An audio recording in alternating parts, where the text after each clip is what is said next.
What's up everyone? Today's Geeky Acrylics video is just a short tip video on how to make headwear pieces for your custom Funko Pops. In this video I'm using clips from my custom Life is Strange Chloe Pop.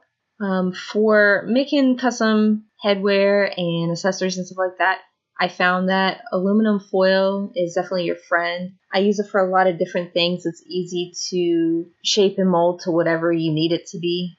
When working with polymer clay, you can't let any air get trapped in there, and you don't want your clay to be too thick for baking. So to make something like a beanie for Chloe Price here, I just kept layering up scraps of aluminum foil from a previous project. So I keep all my little pieces, even if they just look like trash.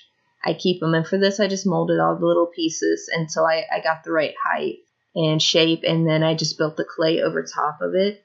I also use this method for a snapback hat that I made for my best friend's gamer streamer pop, and the Ninja Fortnite Funko Pop. I used it to build up the shape of his hair and the headband for his headset.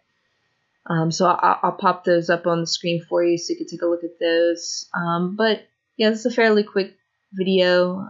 There's so many different things you can do with the aluminum foil. It's definitely worth getting a cheap roll and having it on hand when you're creating pops.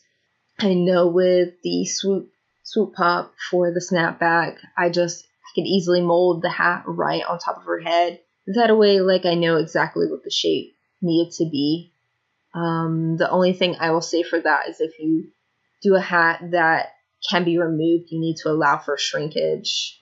I molded it to fit the shape of the pop head, and it definitely shrunk in the oven just a tiny bit. The shape warped a little bit, so you might want to be a little mindful of that when doing separate pieces. But overall, aluminum foil is your friend. Mold it, play around with it. You can fold it up into thicker pieces to make it more durable and allow for heavier clay. So yeah, if you have any other questions about creating headwear pieces, I'm actually going to do some more complex pieces in upcoming videos.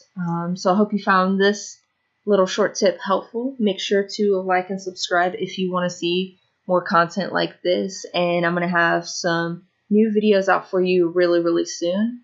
Thank you very much, and until next time, see ya.